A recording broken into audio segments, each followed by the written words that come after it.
Are you looking to grow shoulders so strong and juicy it even makes your grandma proud? Well, good. Because in this video, I'm going to take you through the best exercises as a gym beginner so you can start growing those shoulders and make them strong enough to carry the weight of your problems. And coming from someone who resembled a beanstalk before she started lifting, I can tell you hands down, building shoulders that are bouldering is one of the best ways to build curves where you want them. So strap in and let's get wiggling. But before we go into the best exercises for your shoulders, I want to get nerdy for a second, because I don't want you to be going into the gym, lifting stuff willy-nilly, not knowing what it is that you're training. So this is all you need to know before training your shoulders. Your shoulder is made up of 3 heads. So we have our front delt, our medial delt, which is the wanker term for the middle part of your shoulder, and then the rear delt. And in order to create a fully developed shoulder, you are wanting to tickle each of these heads. So I'm going to go through the best exercise for each head so you know exactly what to do. Now the front delt is tickled very, very well with what we would consider the daddy exercise when it comes to shoulders. And that is any of your overhead pressing. Seated dumbbell shoulder press, standing dumbbell shoulder press, standing barbell press, machine shoulder press. And all of those movements are great movements. The machine shoulder press is fantastic to start to learn that overhead pressing movement without needing to do too much technical shizzle. Like the machine pretty much sets you up the way you need to. But I do find that the machine does offer a limitation as well, in that all of your bodies are going to be completely different to one another, and a machine is a one-size-fits-all bit of kit. Depending on the machine and depending on the human, a machine could feel fucking erotic or fucking disgusting. And personally, I've always found it very 50-50 to whether or not a machine shoulder press feels any good or not. So if you have a good one, it's elite. If you have a shit one, it's shit. Sometimes maybe good, sometimes maybe shit. Sometimes maybe good, sometimes maybe shit. Whereas a dumbbell shoulder press is going to be consistent no matter where you're training. Albeit with a beginner, it's a little bit more technical, and obviously you're going to have to maybe go into the weights room, which a lot of people just starting out the gym don't really want to do. It does tend to feel consistently comfortable. Where you're doing it from the seated position, it does tend to be pretty damn stable, and it's a fantastic movement. Which is exactly why I'll be rating the machine shoulder press or the dumbbell seated shoulder press as the 2 best exercises for tickling that front delt when it comes to being a gym beginner. Just with both of these variations, do try to prioritize the range of motion over the weight that you're using. Don't just pick up as heavy weight as possible and do reps up here. Try to sink the weight as low down as you find comfortable, as that's going to use a greater range of motion, meaning you get more bang for your buck for the same movement. Now, I did give the mention of standing overhead presses like your barbell and shoulder presses, but I do think this does offer more limitations, especially for a beginner. Just the nature of standing and throwing something over your head does require a lot more stability, and it can feel a little bit wanky on the low back if you're not very good at bracing. And then with most gyms, if you're barbell pressing out of the squat rack, you're going to be needing to start at least at 15 kilos, if not 20 kg, because that is the weight that the barbells tend to be. And if you've never shoulder pressed before, that might not be fucking going anywhere. Sure, there are those smaller barbells that can be like 5-10 kilos or so,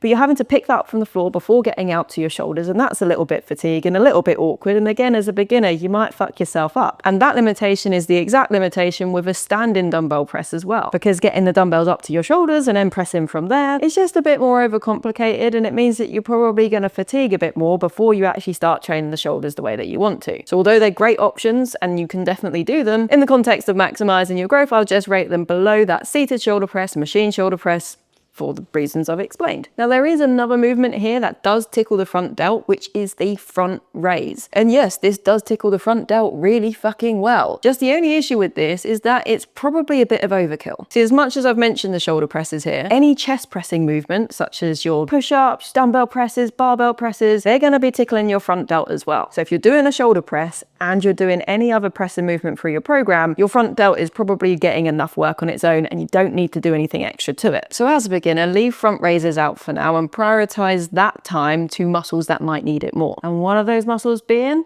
the medial delt. See, the medial delt, or middle delt if you're not a wanker, is the part of your shoulder that makes it pop. So if you're looking to build your shoulders out to give you a little bit of a V-taper to the waist, or if you just want to start having a build that gives away that you lift, hammering this part of the shoulder is a good fucking idea. And unlike the front delt, it doesn't really get tickled that well with other compounds, so you probably do want to emphasize training this muscle in particular. Now with this, I'm actually going to give you 2 of my favorite movements. The first of which being the lateral raise. Now with your lateral raises, you can do these with a dumbbell or a cable. I'm not going to force you to do one way or the other. I'm not your fucking mum. But personally, I do prefer the cable variation. The reason being is that it offers more challenge throughout the movement, because if you're just using dumbbells, there's not much challenge in that first third of the movement. It's only as you get to the latter thirds of the movement do things really start to heat up. Whereas if you're doing a lateral raise on a cable, where you're having to fight the cable stack as well as gravity, you tend to get more challenge in the bottom position of that movement, which might just squeeze a little more juice out of the situation. Now, this isn't to say dumbbell lateral raises are bad. For a beginner, they might even be better, because one of the limitations of a lateral raise on a cable is, well, they're a lot fucking harder. And it's really quite normal to not even be able to do the first pin on the cable stack when you're doing a cable lateral raise. And then it's also really common to find that the jumps between weight to weight on the cable machine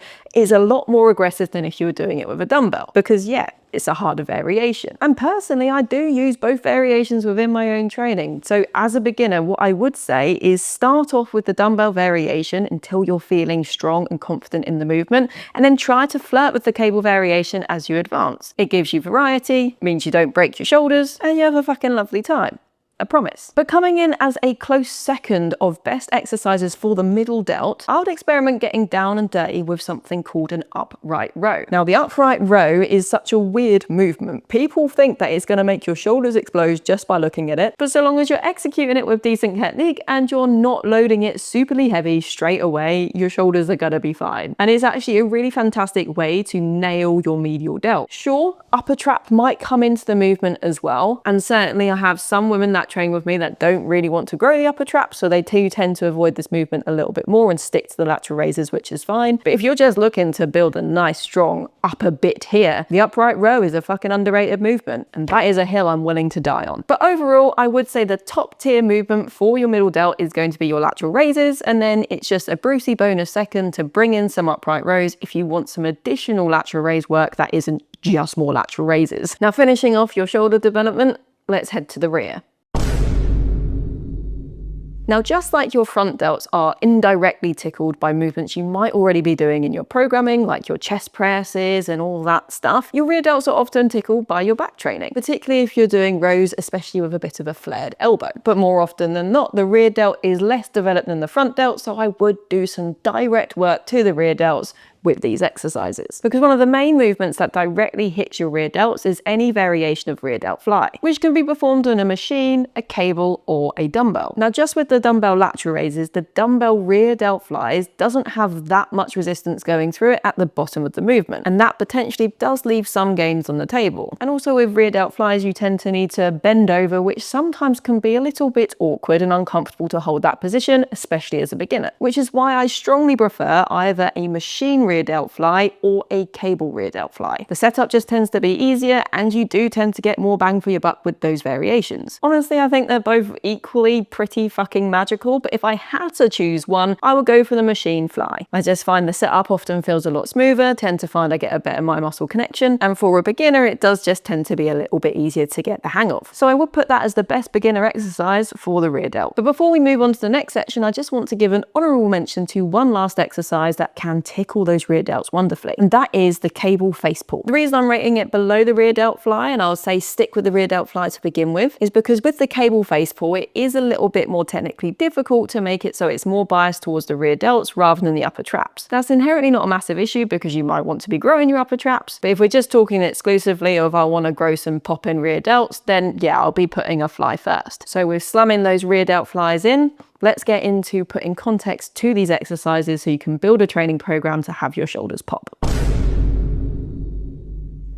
If I was looking to prioritize my shoulder training, I'll be looking to get between 10 to 20 sets over the course of the week and splitting that over 2 to 3 sessions. It is quite common for shoulders to recover quite well, so you might find higher frequency tickles things rather nicely, which might mean you have something looking a little like this. Of course, you will be doing other bits and bobs alongside this, but your first day of training shoulders could have shoulder press with lateral raise, the next day of shoulders could have upright rows with rear delt flies, and then you might just slam on lateral raises onto some other day. I often even train lateral raises on a leg day because 1, I fucking hate leg day, 2, I fucking love lateral raises, and 3, it's just a way to get some additional lateral raises in. Call me mental, I don't give a fuck. And to be real with you, there's so many different ways that programming can work, and it's about trial and error of finding what's best for you. Different flicks for different chicks. But if you have no idea where to get started with that, or you just can't be asked to figure out what to do, then the link in the description gives you access to my training app where you can join for a free week, pick up a free program if you want to, and then every 8 weeks we give you updated programs to progress you for as long as you need us for. It's literally less than £10 a month, which is less than, what, 2 coffees? And there's even a program in there called Build, which is designed to grow your shoulders, back and glutes for if you're wanting to build that curvy vibe. So go in, check it out, and if you want to continue learning each of your muscle groups, then I recommend you give this video a watch next because I'll take you through everything you need to know about glute growth. Look forward to seeing you in there.